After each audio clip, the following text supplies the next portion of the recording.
You've been fasting for 14 hours. You're doing everything right, skipping breakfast, keeping your eating window tight, staying consistent, and then you reach for a drink. And without knowing it, you may have just undone all of that work. Not because you cheated, not because you ate something you shouldn't have, but because of what you drank. That's what we're covering today. 15 drinks, ranked and explained. And I'm going to tell you not just whether each one is safe, but why, based on what's actually happening inside your body when you consume it. Here's what most fasting content gets wrong. People talk about fasting like it's one thing with one set of rules. But the truth is, what breaks your fast depends entirely on what you're fasting for. And there are 4 distinct goals most people have when they fast, and the rules shift depending on which one applies to you. Goal number 1, weight loss. This is the most common reason people fast, and the primary concern here is keeping insulin low so your body stays in fat-burning mode. Goal number 2, insulin resistance and type 2 diabetes management. This overlaps with weight loss but is stricter in some ways. Even a small insulin spike from an unexpected source can work against you if your cells are already resistant. Goal number 3, ketosis. Some people fast specifically to get into or maintain a state of ketosis, where your body is running on ketones instead of glucose. The concern here is keeping carbohydrates and sugar near zero. And goal number 4, autophagy. This is your body's deep cellular cleanup process. It recycles damaged proteins, clears out dead cells, and essentially gives your system a deep reset. Autophagy is sensitive to both protein and calories, not just sugar. I'm going to flag each drink against all 4 goals so you know exactly where you stand. Let's start with the 3 that get a clean green light. Drink number 1, water. This one seems obvious, but there are nuances here that most people skip over. Water is the neutral fluid medium of your body. It has no calories, no sugar, no protein, no insulin response. It is completely safe for weight loss, insulin resistance, ketosis, and autophagy. No conditions, no caveats. But here's the part that matters. Not all water is created equal. Tap water in most cities contains chlorine, fluoride, and trace amounts of heavy metals and pharmaceutical compounds that your filtration system was never designed to fully remove.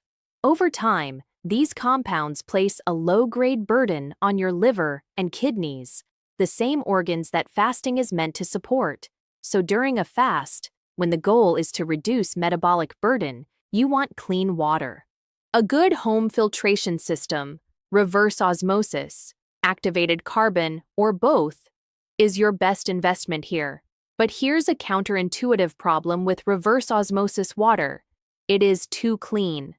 The process strips the water of all minerals, including magnesium, calcium, and trace electrolytes your body depends on.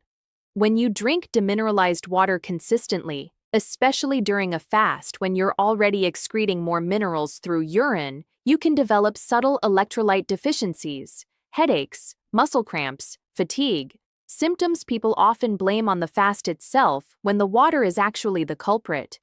The fix is simple. Add a small pinch of high-quality mineral salt or a few drops of liquid trace minerals to your water. That's it. You're not adding calories or breaking your fast. You're just giving your body the mineral support it needs. Bottom line on water, green light for everything. Use clean water, remineralize if you're using RO, and drink as much as you need. Drink number 2, herbal tea. Also a complete green light across all 4 goals, with one condition. Herbal teas are plant-based infusions. They have no protein, no sugar, and essentially no calories. They won't affect your insulin, they won't touch your ketones, and they won't interrupt autophagy. The one thing you need to check, the ingredient label. Most plain herbal teas, chamomile, peppermint, ginger, rooibos, hibiscus, are perfectly fine. But the supplement industry has gotten creative, and some herbal tea blends now contain natural flavoring agents, added sugars, honey granules, or even amino acid additives. Any of those can create a metabolic response. Read the label. If the only ingredients are dried herbs and maybe some spices, you're fine. If you see natural flavors, sweetened with, or any kind of added ingredient you can't identify, skip it. One benefit worth mentioning: certain herbal teas, particularly ginger tea and peppermint tea, have mild digestive benefits that can actually support your fasting experience by reducing the hunger sensations that come from an empty stomach signaling your gut. That's a bonus, not a requirement, but it's worth knowing. Drink number 3, apple cider vinegar. Green light. Apple cider vinegar has no significant caloric value, no sugar, no protein, and no meaningful insulin effect. Diluted in water, typically 1 to 2 tablespoons in 8 ounces, it's completely safe during any fast for any goal. There's some evidence suggesting that apple cider vinegar may improve insulin sensitivity over time and help blunt post-meal blood sugar spikes. The research on this is modest but consistent enough to take seriously. If you're fasting for insulin resistance, adding ACV to your water during your fasting window is a low-cost, zero-downside addition. One practical note: always dilute it. Drinking apple cider vinegar straight can damage tooth enamel and irritate your esophagus. 2 tablespoons in a full glass of water is the right approach. Drinks 4, 5, and 6, green tea, black tea, and coffee. These 3 get a conditional green light. They're generally fine, but there's a physiological mechanism you need to understand before deciding how much you personally should have. Let's start with green tea. It contains approximately 25 milligrams of caffeine per 8-ounce cup. For most people, that's a low amount. You'd have to drink 6 to 8 cups in a day before the caffeine load became significant. Green tea also contains a compound called L-theanine, which modulates the stimulant effect of caffeine and produces a calm, focused alertness rather than a jittery spike. For most people fasting for weight loss, insulin resistance, or ketosis, green tea is excellent. It also contains polyphenols, particularly EGCG, which have been shown in research to support metabolic function and even mildly enhance autophagy. So green tea actually works with your fast in multiple ways. Black tea contains roughly twice the caffeine of green tea, somewhere between 40 and 70 milligrams per cup depending on the steeping time and variety. I'd suggest capping black tea at 3 to 4 cups per day, particularly if you're sensitive to stimulants. Coffee contains the most caffeine of the 3, anywhere from 80 to 200 milligrams per cup, depending on the roast, brewing method, and serving size. 1 to 2 cups per day is a reasonable guideline. Here's the mechanism you need to understand, and this is the part most fasting guides skip. Caffeine is a stimulant. When you consume it, your adrenal glands release adrenaline and cortisol. Cortisol is a glucocorticoid. It directly raises blood glucose by signaling the liver to release stored glycogen into the bloodstream. When blood glucose rises, insulin rises with it. For most people, the cortisol response to 1 cup of coffee is modest and short-lived. It won't meaningfully interfere with your fasting goals. But for people with adrenal fatigue, high baseline cortisol, or stubborn weight loss plateaus, this cortisol-insulin loop from caffeine can be exactly what's keeping them stuck. If you've been fasting consistently and not seeing results, and coffee or tea is part of your daily fasting routine, it's worth experimenting with removing caffeine for 2 weeks and seeing what changes. Drink number 7, bulletproof coffee. Bulletproof coffee is coffee blended with fat, typically grass-fed butter, ghee, coconut oil, or MCT oil, and it has become almost synonymous with intermittent fasting culture. The reason it caught on is legitimate. Fat has an extremely low insulin response. When you blend fat into your coffee, you're consuming calories without triggering the insulin spike that would normally pull you out of fat-burning mode. From an insulin standpoint, it's clean. From a ketosis standpoint, it's excellent. MCT oil actually accelerates ketone production. From an autophagy standpoint, it's acceptable in moderate amounts, since fat doesn't significantly inhibit autophagy the way protein does. So far, so good. Here's the problem. Fat is calorie-dense. 1 tablespoon of butter or MCT oil contains roughly 100 to 120 calories. 2 tablespoons in your coffee gets you to 200 to 250 calories. 3 or 4 tablespoons, which is not an unusual amount for people who follow bulletproof protocols, brings you to 400 to 500 calories in a single drink. Now here's the physiology. Your body burns fuel in a hierarchy. If you give it dietary fat, it burns dietary fat first. It doesn't need to dip into your stored body fat if you've already supplied it with plenty of fat from your coffee. The entire premise of fasting for weight loss is creating a state where your body has no choice but to mobilize stored fat. Bulletproof coffee, in large quantities, removes that necessity. 1 bulletproof coffee with 1 to 2 tablespoons of fat is probably fine.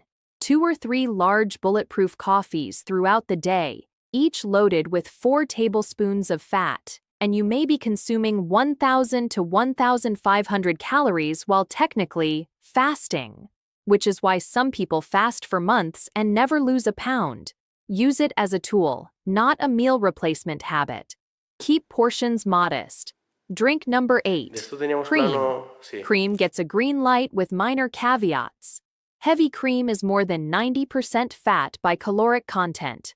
That means it has an extremely minimal insulin response, significantly lower than milk, lower than half and half, and far lower than any plant-based milk with added sugar. 1 to 2 tablespoons of cream in your coffee during a fast is unlikely to interfere with weight loss, insulin management, or ketosis. The amount of protein and carbohydrate in that quantity is negligible. Skim milk is a completely different story. Here's the paradox. Skim milk looks like the healthier choice. It's low-fat, marketed as light, and widely recommended in conventional dietary guidelines. But for fasting purposes, it's one of the worst things you can add to your coffee. When you remove the fat from milk, what you're left with is predominantly protein and lactose, a milk sugar. Both protein and sugar trigger insulin. Lactose in particular creates a meaningful glycemic response, and because skim milk is so thin, people tend to use a lot more of it, sometimes a quarter cup or more, to get the same visual effect as a splash of cream. That amount can easily deliver 5 to 7 grams of lactose and 3 to 4 grams of protein, more than enough to create a significant insulin response that works directly against your fast. During a fasting window, cream, yes. Skim milk, no. Drink number 9, plant-based milks. This category comes with a clear decision rule. Unsweetened versions of almond milk and cashew milk are your best options. A full cup of unsweetened almond or cashew milk typically contains 20 to 30 calories with less than 1 gram of protein and less than 1 gram of net carbohydrates. If you're using a few tablespoons as a coffee creamer, the insulin impact is essentially zero. Oat milk and rice milk are a different category entirely. Both are grain-derived, and grain-based plant milks tend to have significantly more carbohydrates than nut-based milks, sometimes 8 to 12 grams of carbohydrates per cup, even in the unsweetened versions. That's enough to create an insulin response. Avoid these during your fasting window. For almond or cashew milk, stay under 1 cup total per day during your fasting window, distributed across multiple drinks rather than consumed all at once. The goal is to avoid giving your body the signal that a meal is arriving. A large bolus of any liquid with even trace nutrients can trigger a preparatory digestive response.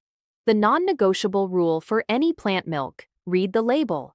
Many commercial almond milks add cane sugar, rice syrup, or artificial sweeteners. Those additions change everything. If the carbohydrate content is above 2 grams per serving, put it back. Drink number 10, bone broth.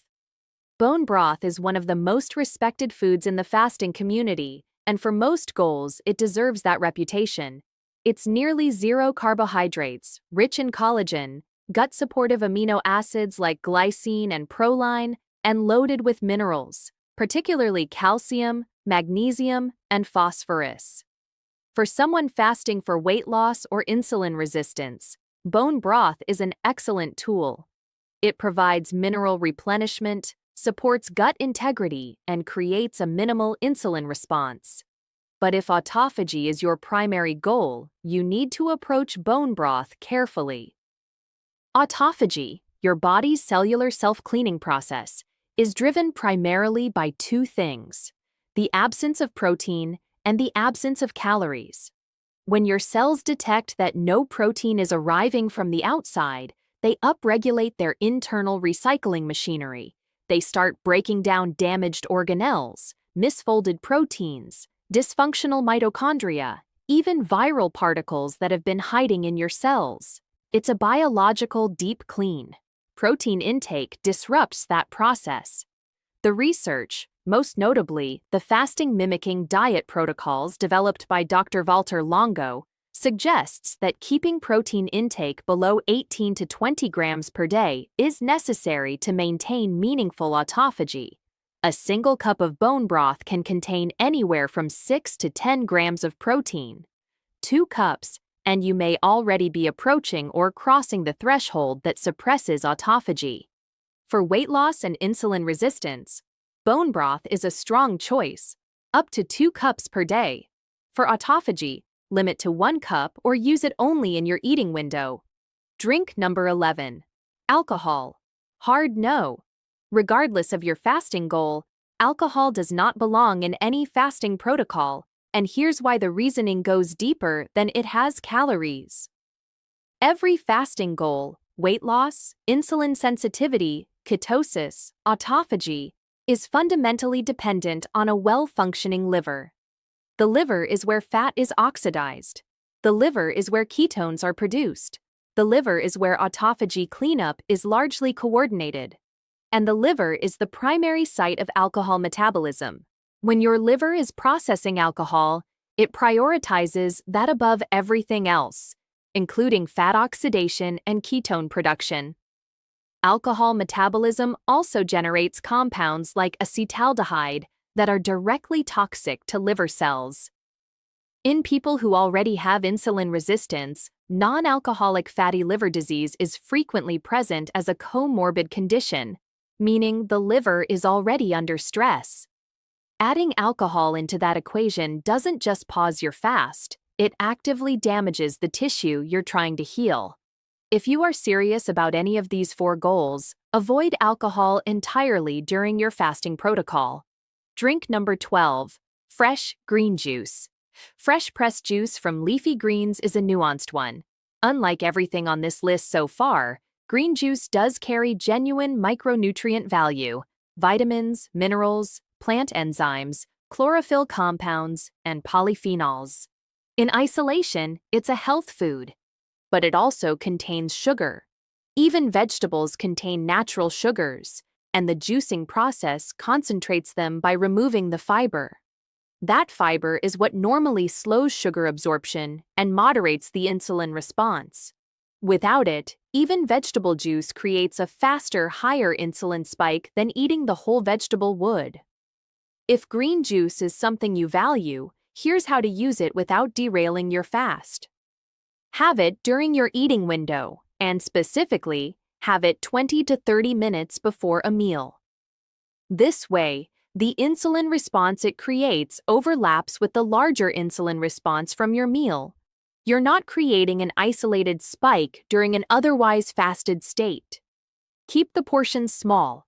Aim for under 5 grams of sugar in the entire serving.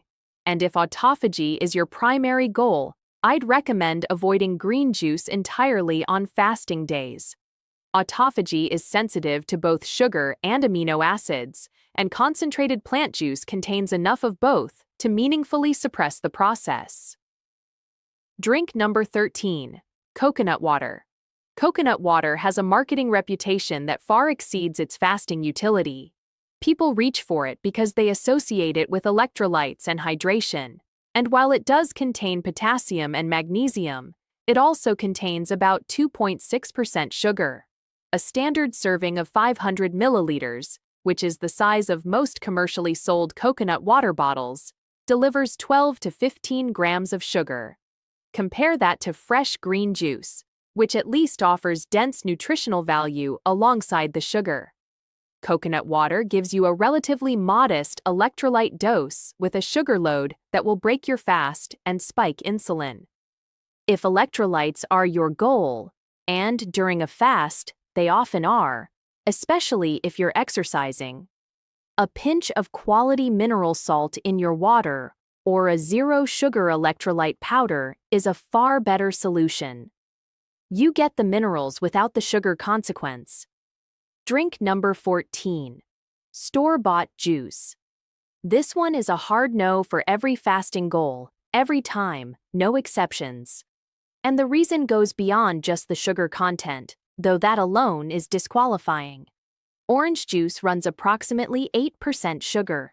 Apple juice is around 10%. A single cup of apple juice delivers 25 grams of sugar, roughly the same as a can of soda. But the deeper issue is pasteurization. Any juice sold commercially in the United States must be pasteurized, heat-treated to eliminate pathogens. That heat process destroys the enzymes, polyphenols, and heat-sensitive vitamins that give fresh juice its value. What you're left with after pasteurization is effectively flavored sugar water with a small amount of remaining vitamins. The nutrition argument for store-bought juice doesn't hold up even outside of a fast. During one, it's simply not a consideration. Bonus drink, diet soda. Regular soda is not worth discussing. The sugar and high fructose corn syrup content make it obviously incompatible with any fasting protocol. But diet soda, no calories, no sugar, sometimes no caffeine, is the one people genuinely wonder about. And the answer is more complicated than most people expect. There is a physiological phenomenon called the cephalic phase response. Your body doesn't wait until food reaches your stomach to begin digesting it. The moment you taste something, your nervous system begins preparing your digestive system for incoming nutrients. Salivary enzymes are released. Gastric acid production increases. And for sweet tastes specifically, there is evidence that your pancreas begins releasing a small anticipatory amount of insulin before any actual sugar has arrived. The way to test whether this is happening in your body specifically: check your blood glucose before drinking the diet soda. Drink it. Check again 20 minutes later. If your blood sugar drops 2 to 5 points, the effect is minimal and likely not affecting your goals. If it drops 10 points or more, your pancreas is releasing meaningful insulin in response to the sweet taste. And that insulin response is working against your fast. For most people, occasional diet soda will have minimal impact, but if you're highly sensitive, if you have significant insulin resistance, or if autophagy is your goal, swap it for plain sparkling water with a squeeze of citrus. You get the carbonation and a hint of flavor with zero metabolic consequence. Let's bring this together. 3 drinks are unconditionally safe for every fasting goal, every time: clean water with minerals, plain herbal tea, and diluted apple cider vinegar. These form the foundation of any fasting beverage protocol. Caffeine-containing drinks, green tea, black tea, coffee, are generally fine in moderate amounts, but if you're sensitive to stimulants or you've hit a plateau, they're worth examining. Bulletproof coffee and cream are safe from an insulin standpoint, but must be kept moderate. Fat has calories, and calories have consequences for fat burning. Unsweetened almond and cashew milk in small amounts are low impact. Bone broth is excellent for most goals, but requires caution if autophagy is your priority. Everything else, alcohol, green juice in the fasting window, coconut water, store-bought juice, and regular soda, works against the goals of fasting in ways that are measurable and meaningful. The foundation of intermittent fasting is simple. Keep insulin low, give your body a reason to mobilize stored resources, and support the organs, especially your liver, that make all of this work. Every drink decision either supports that foundation or undermines it. I'm Dr. Elizabeth Monroe. If this gave you clarity on something you've been wondering about, share it with someone who's just starting their fasting journey. I'll see you in the next one.